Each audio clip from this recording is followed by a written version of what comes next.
Bienvenue les lutétiens, bienvenue à l'After Lutèce, la seule émission qui dit tout haut ce que les lutétiens pensent tout bas. Alors aujourd'hui, une petite vidéo très courte, un amuse-bouche, un petit apéro avant l'explosion, le plat de résistance qui sera l'analyse du premier tiers de la saison. Donc un petit apéro sur la J5, ce qui s'est passé d'intéressant, de sympa, de drôle. Ou de moins drôle pour certains, durant cette cinquième journée qui a eu du mal à se terminer, mais qui s'est enfin finie. Donc on va faire une petite analyse très courte des tenants et aboutissants de cette J5. Alors parlons d'abord des statistiques, les statistiques globales. Donc on va commencer par les touchdowns. Petite journée moyenne, 64 touchdowns de marqués, soit 1,14 en moyenne par coach sur cette J5. C'est bien moins que lors des deux dernières journées. C'est mieux qu'en J2, mais c'est pas génial. Malgré tout, la moyenne reste assez bonne sur l'ensemble du premier tiers de la saison. Mais on voit quand même que les coachs, ça y est, ils sont un peu frileux à attaquer, ils sont un peu moins exubérants dans leur jeu offensif. Oui, on voudrait tous aborder le premier tiers de la saison, le premier virage, en bonne forme. Donc un peu plus craintif en attaque, les coachs. Alors, quand je disais que on était tous un peu plus frileux, ça se voit au niveau des passes. 27 passes seulement, les gars, là c'est catastrophique. Regardez, on avait fait 47 passes en J1, là c'était l'explosion de joie, la nouvelle saison qui commence, on y va, on est parti. 27 seulement. Alors certes, on voit la décrépitude des hauts elfes en termes de passes, vous voyez sur les 5 journées comment les elfes ont réduit le nombre de passes, le haut elfe ont réduit le nombre de passes réalisées. C'est pareil pour l'Union Elfique, je me mets dans le même panier. Mais 27 passes, c'est famélique. On est sur les scores de l'année dernière en nombre total de passes. On est à moins d'une demi-passe par match, par coach sur cette journée. 27 passes, c'est vraiment très peu. De la même manière, au niveau des sorties, ça y est, on est toujours à moins de 100 sorties réalisées. On est à 99 sorties, toujours moins de 100 sorties réalisées sur la journée. Donc très loin, encore une fois, de l'explosion de joie de la J1. On est vraiment sur des stats, bon, c'est pas catastrophique, mais on est sur des stats assez légères en termes de sorties. Encore une fois, alors même qu'on a 6 équipes minus dans le championnat et que normalement les minus devraient commencer à couiner pas mal à cette période de l'année. Bon, malgré tout, vous allez voir, les coachs sont pas restés inactifs. On est quand même à 120 sorties subies, donc là il y a pas mal de coachs qui sont pris plein la gueule sur cette journée, moi y compris. On voit surtout les hommes lézards, les humains qui souffrent pas mal. Le halfling, forcément, ça y est, ça commence à craquer les armures halfling. Et vous allez voir, les 120 sorties subies, il y a une cause directe pour l'accroissement du nombre de sorties subies. Cette cause, c'est évidemment, je vous donne dans le mille, c'est bien sûr les agressions. Là, vous avez fait fort, ça y est, bravo, chapeau les gars, on est pas mal en termes d'agression. Eh oui, parce qu'on est à 17 agressions réussies. 17, les gars. Ça y est, on passe au-dessus de la barre de 0,3 agressions réussies par coach et par match. Alors, certes, il y en a qui se sont lâchés, mais chapeau, bravo. Ça y est, ça commence enfin à marcher sur les carotides des joueurs au sol, sur les tibias et les hanches. Donc, chapeau bas, ça y est. J'espère que cette forme sera maintenue par nous tous. Le prix du crampon d'or est enfin lancé, donc j'espère que voilà, ça va monter crescendo et que là vous arrêterez pas, parce que quand même le prix du crampon d'or, c'est quand même le deuxième prix le plus prisé après celui de champion, naturellement, le deuxième prix le plus prisé à la Lutèce. Donc là il y a de la compète, il y a du niveau en plus, donc allez-y les gars, là faut vous lâcher. Puis surtout ça fait des jolis points pour le prix du meilleur chasseur, donc faut y aller. Alors forcément, plus d'agression, ça veut dire un facteur de violence qui augmente. On est à 117, donc on rattrape pratiquement, on est encore assez loin, mais on rattrape tout petit peu le début de saison qui était vraiment extraordinaire. C'était l'explosion de joie en termes de sorties, en termes de coups vicieux, coups foireux. Donc vous voyez, on passe de 100 facteurs de violence 111 en J4, on passe à 117. C'est une belle petite progression et encore une fois, j'espère qu'on ne s'arrêtera pas là. Alors, en termes de public et de gains, c'est toujours une progression lente mais croissante. Là, on passe à 279 000 supporters, donc une belle progression par rapport à J4. Et pareil, on gagne en moyenne, on gagne presque 2000 pièces d'or de plus que par rapport à la J4. Bon, c'est une petite augmentation, mais vous pouvez voir si tant en termes de supporters qu'en termes de gains, vous êtes en dessus ou en dessous de la moyenne des coachs. Ça vous permet de voir si vous pouvez envisager la suite de la compétition plus sereinement ou pas. En tout cas, en termes de trésorerie. Enfin, la statistique hyper importante à mon avis, c'est celle de l'expérience glanée. On est à 11,46 XP de moyenne par coach sur cette J5. C'est une moyenne en baisse, moyenne en berne par rapport aux journées précédentes. On est vraiment là pour le coup sur une tendance décroissante. On est sur effectivement des stats qui rejoignent peu ou prou la saison dernière, même en dessous, sachant que l'année dernière on était vraiment dans une moyenne assez basse en termes d'XP.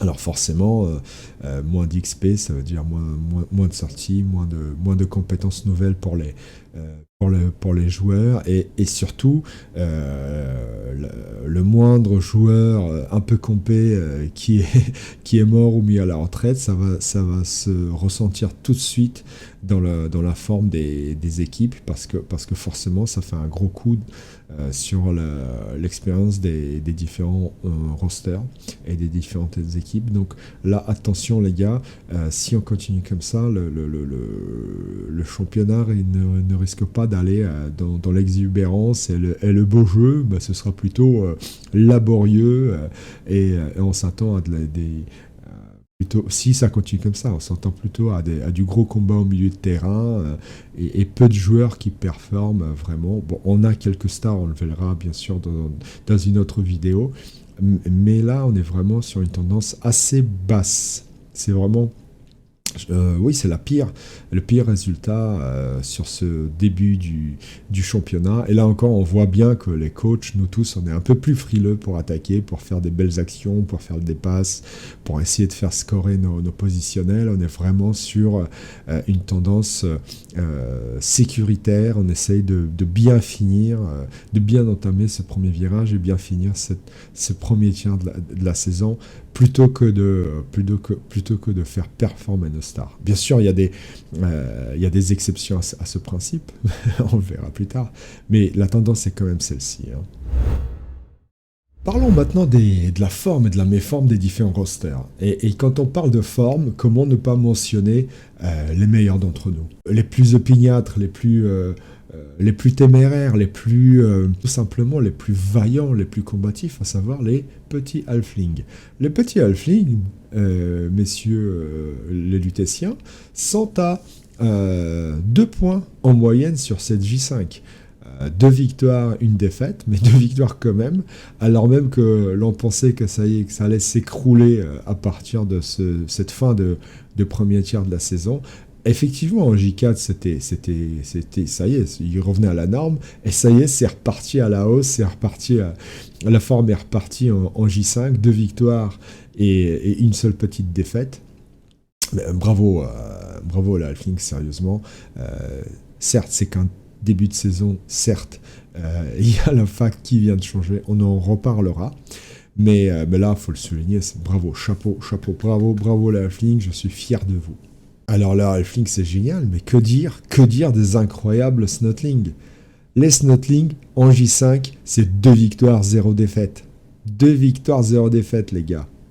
Donc là, les victimes s'appellent Melfios et Buckler, donc Bienvenue les mecs, bienvenue dans le cercle fermé et très prisé des coachs qui ont perdu contre les Minus, et notamment ceux qui ont perdu contre les Snotling. Ça a dû faire très mal, et ça a fait très mal. Ça a fait très mal parce que les Snotling, c'est 4 touchdowns marqués sur la J5, un touchdown encaissé. Et c'est une moyenne de 14 XP sur la journée, en moyenne, par équipe. Alors, encore une fois, les Snotling s'en fichent complètement de l'XP, mais quand même, ça montre la forme de ce roster. Alors, encore une fois, la fac de novembre, elle va faire très très mal aux équipes Minus. Hein. Le fait qu'elles puissent plus utiliser la trésorerie qu'il leur reste pour compenser les inducements et pour s'acheter donc les fameuses stars en plus des autres inducements va faire quand même très mal. Peut-être moins au Snotling, peut-être plus au Halfling, mais ça va faire très très mal et ça va crier dans les chaumières des Minus. Bon, si vous voulez mon avis, on en reparlera plus en détail, mais je trouve que cette fac est bonne, tout simplement parce que la compensation de la trésorerie utilisée en plus de l'inducement par les Halflings, cette compensation pour les équipes adverses qui ne se reflétait que dans les prières Nuffle, était à mon sens insuffisante. Les prières Nuffle, honnêtement entre nous, c'est pas suffisant pour compenser l'achat d'une star par telle ou telle équipe Minus, en plus des autres inducements qu'elles ont. Donc je trouve que c'est un équilibrage qui est plutôt justifié pour le coup, et c'est comme ça que ça devrait l'être. Alors certes, on aurait pu mieux faire. Effectivement, pourquoi ne pas revenir au système précédent, qui pour moi était bon. Bref, on peut en parler dans tous les sens. Malgré tout, voilà, maintenant que le bureau a décidé de l'utilisation de cette fac, je ne voulais pas me prononcer avant, mais là je le dis ouvertement, ça y est, je peux le dire maintenant que la décision est prise. Je trouve que c'est une bonne solution parce que j'adore les Minus, c'est pas le souci, vous le savez très bien, mais je trouve que les prières Nuffle ne compensaient pas suffisamment l'achat des stars avec la trésorerie. Hein. Quand une équipe Minus prend un Griff Oberwald, qu'elle dépense 150 000 pièces d'or de sa trésorerie, c'est pas les 3 pauvres prières Nuffle qui vont équilibrer le truc. Si l'équipe adverse aurait pu le compenser avec d'autres inducements, hein, c'eût été bien meilleur que les 3 pauvres prières Nuffle que ça offrait, par exemple. Hein. Par exemple, c'est un exemple. Bon, revenons à nos moutons, ou plutôt aux Omra. Faut parler des Omra parce que là, il se passe quelque chose d'extraordinaire. C'est l'un des rosters les mieux en forme sur ce premier tiers de la saison, et il le confirme au J5. Avec une moyenne de 2,5 points, 3 victoires, 1 match nul. Cette fois-ci, je ne me suis pas trompé, il y a bien 3 victoires et 1 match nul pour les Skaven, donc 2,5 points de moyenne sur cette J5, mais surtout des scores extraordinaires individuellement. 10 touchdowns au total, soit 2,5 TD en moyenne par coach sur cette J5, pour seulement 1,25 d'encaissé. On sait que les Skaven sont des super attaquants, mais c'est des piètres défenseurs quand même. Et là ils marquent 2 fois plus de touchdowns qu'ils n'en encaissent. C'est incroyable. On pourrait penser qu'ils se seraient pris plein la tronche au niveau des sorties, mais même pas. Même pas. Ils sont à 10 sorties réalisées, donc 2,5 en moyenne, et seulement 2,25 sorties subies. Donc même là, en termes de violence, les Skaven rivalisent toujours avec leurs adversaires. Donc équipe plus agile, plus rapide, et qui rivalise en termes de violence, ça ne pouvait donner que des super résultats. Et ça se voit d'ailleurs dans le nombre d'XP. Le nombre d'XP, on est à 18,5 XP en moyenne par équipe sur cette journée. 18,5. C'est un résultat tout bonnement mirifique. Ça présage une deuxième partie de la saison extraordinaire pour les Zomra. Donc vous êtes tous prévenus les mecs. Tous ceux qui vont tomber sur des Skaven durant le deuxième tiers de la saison risquent d'en prendre plein la tranche en termes de touchdown. Donc il va falloir sortir les crampons. Hein. Je pense qu'il va falloir adapter la stratégie face aux Skaven parce qu'ils vont dominer le championnat, je pense, encore un certain bout de temps. Alors parlons maintenant des équipes pour qui ça se passe un peu moins bien, voire beaucoup moins bien. D'abord les humains, ça y est, ça commence à couiner. On avait dit que les humains, ça allait être compliqué ce début de saison. pas mal de coachs peu expérimentés, même si c'est des bons joueurs, mais quand même ça reste des coachs peu expérimentés, avec un roster qui est pas facile à prendre en main. Et ça y est, là, on passe à 2 défaites et 2 matchs nuls sur cette J5. Aucune victoire, c'est la première fois que ça arrive. On a eu des journées pas belles de la part des humains, mais là, on est à 0,5 points en moyenne. C'est assez dur pour les humains, ça couine, et j'ai bien peur que ça continue à couiner sur le deuxième tiers de la saison. On sait que les humains, ça devient de plus en plus compliqué plus la saison avance, et ouais, ça peut devenir vraiment très dur, vraiment très ardu pour les humains de remonter la pente sur le reste de la saison. Alors le roster qui connaît des véritables montagnes russes, pas rousses mais russes, sur ces débuts de saison, c'est les Nordiques. Ça y est, ils avaient une J3 catastrophique, une J4 merveilleuse avec 2 points de moyenne, et là ça y est, en J5, ça retombe dans les déboires, hein. Ils ont trop picolé les Norse ou je sais pas quoi, mais là on est encore une fois à 2 défaites, 2 grosses défaites, bien sûr 0 victoire, et surtout 0 touchdown marqué, 2 d'encaissés. C'est vraiment très très très compliqué pour les Nordiques, alors même que c'est un roster très compétitif, on le sait. Les Nordiques, normalement, ils trustent les premières places du championnat. Ben là, il n'en est rien, ils sont vraiment très bas, et cette J5 horrible le démontre. Enfin, le dernier roster dont il faut parler, qui connaît vraiment une décharge catastrophique sur cette 5e journée, c'est les démons de corne. Première fois de la saison, on a 0 points, 2 défaites cash pour les démons de corne. Ça reste un roster compétitif, hein. Le début de saison était très bon, et là, tout à coup, il s'écroule.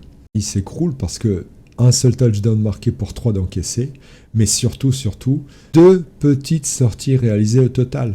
Une sortie par coach sur cette 5e journée, alors qu'ils en prennent en moyenne 3 dans la tranche. Alors c'est un roster qui est surtout là pour taper, pour faire mal à l'adversaire. Là, c'est eux qui subissent de plein fouet l'ire de leurs adversaires, et forcément, ça se ressent dans les résultats. C'est pas digne des équipes du dieu du sang et de la violence, et forcément ils le payent cash. Leur dieu les récompense très peu, avec une toute petite moyenne de 8,5 XP enregistrée sur cette J5. Regardez par rapport au début de saison où ils étaient à plus de 10, 8,5, ça démontre vraiment la méforme du roster sur cette J5. Voilà, on en termine là avec les rosters en forme et en méforme. Passons maintenant au prix du meilleur chasseur. 16 septembre à l'aube, dans le pays du Bouchonnois, c'est l'ouverture de la chasse. Alors, le prix du meilleur chasseur, la 5e journée, c'est pas joie, ça. Hein. Là, les gars, ça y est, l'hiver venant, les proies se font plus rares, c'est plus dur de trouver des petites cailles à chasser, et on est à 650 000 pièces d'or de joueurs sortis. C'est vraiment le plus mauvais résultat. Ça y est, la faune se cache et se terre dans les différents antres, et regardez comment il fait froid. C'est vraiment pas une période à sortir une star dehors. Donc forcément, les chasseurs, ils ont un peu de plomb dans l'aile. Alors commençons par le commencement, hein. En J5, c'était le Ragnarok. Les 2 premiers du championnat se sont rencontrés.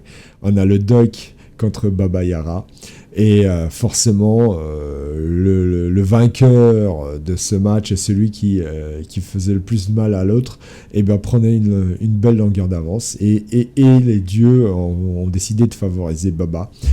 Alors certes, c'est pas grand chose, mais il tue quand même un 3/4 Norse du Duck, donc il prend direct 50 000 points d'avance par rapport au 2e au classement. Mais attention, un nouveau challenger arrive, et il arrive en force, c'est notre cher Épagnol, le Tom Selleck de la Lutèce. Épagnol réussit coup double, parce qu'on en parlera, il fait match nul contre Kral et JC, et surtout, il tue le petit skink compé de Kral et JC, Fixin, qui avait, je crois que c'est 100 000 points, il avait 2 compétences pro et lutte, eh bien il est mort. Il est mort et c'est 100 000 points directement pour Epagnol. Le Pagnol, tout simplement, il revient à la 2e place au classement général. Et puis, un petit skiing, ça va faire un joli sac à main en peau de lézard pour madame, parce que c'est elle qui lançait les dés. Donc, 2e place au classement, à égalité avec le doc, et un joli sac à main avant les fêtes pour madame. C'est très bien, c'est magnifique. Alors, le gars qui prend cher sur la journée, c'est notre champion national Garden. 2 morts. Alors, plus précisément, un mort, ou très blessé, je ne sais plus, un maraudeur Bloodhorn par Martoni et lui sur cette J5, mais surtout il met un Korngor à la retraite et ça fait directement 70 000 points pour Yaouch parce que c'est Yaouch qui avait blessé ce joueur-là. Donc 120 000 points de perdu en un coup par Garden et surtout ça permet à Yaouch de bondir directement à la 6e place au classement. Yaouch prend directement la 6e place parce que en plus des 70 000 points du Korngor, il tue pour 80 000 points de joueurs de l'Araigne et Pedro. Donc, super. Grâce à Garden, merci Garden. Le Korngor en moins, ça fait 150 000 points d'un coup pour Yaouch et donc une 6e place directement. Donc, au classement général, on a le premier change pas, c'est toujours Baba, toujours avec ce score mirifique de la 3e journée, 440 000 points. Ensuite, le Doc et Epagnol à égalité de points à 270 000 points. Yeti, donc du coup, qui tombe à la 4e place. Ensuite, Dritz, toujours là, toujours aussi coriace. Et je sais, Dritz, qu'il fait un magnifique score en J6, donc il va prendre pas mal de points, il va rattraper la tête du classement. Et puis Yaouch qui apparaît, pam, direct, d'un coup, à la 6e place. Donc, tel un orc, un digne représentant des orques, il arrive en pleine bourre et je pense qu'il va un peu chambouler le classement aussi.